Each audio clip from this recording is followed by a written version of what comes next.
Hi மக்களே, good morning. பார்த்தீங்கன்னா காலையில் எழுந்துச்சி சப்பாத்தி செஞ்சு குருமா வச்சு ஸ்கூலுக்கு அனுப்பியாச்சு. 1.5 மாதம் லீவ் இல்லையா, நல்லா ஜாலியாக என்ஜாய் பண்ணாங்க.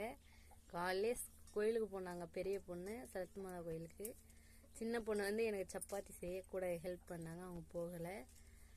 நல்லா எனக்கு சப்பாத்தி தான் வேணும். நாள் குலோப் ஜாமுன் வேணும்னு சின்ன பொண்ணு அடம் பண்ணி கேட்டதுனால நேற்றுக்கு போயிட்டு ஜான்ட்ரி பஸ்ஸு புக்கு எல்லாமே வாங்கிட்டு வந்தோம். எல்லாம் வாங்கிட்டு வந்துட்டு எனக்கு சப்பாத்தி 5 மணிக்கு ஏஞ்சி சப்பாத்தி செய்ய ஆரம்பிச்சிட்டோம். மஞ்சள் குருமா தான் வேணும். நாங்கள் உருளைக்கிழங்கு முட்டை போட்டு குருமா வச்சு சப்பாத்தி அடைச்சி எடுத்துகிட்டு போயிட்டாங்க. ஸ்கூலுக்கும் கிளம்பியாச்சு. நானும் வந்து சித்தால் வேலைக்கு கிளம்பிட்டேன். பிடிச்சிருந்தா லைக் பண்ணுங்கள், ஷேர் பண்ணுங்கள். பாய் மக்களே. சித்தால் வேலைக்கு கிளம்பியாச்சு. பிள்ளைங்க ஸ்கூலுக்கு போயிட்டாங்க, நானும் வேலைக்கு கிளம்பிட்டேன். பாய் மக்களே. பிடிச்சிருந்தா லைக் பண்ணுங்கள், ஷேர் பண்ணுங்கள். முத பார்க்குறவங்க சப்ஸ்கிரைப் பண்ணுங்கள். பாய் மக்களே.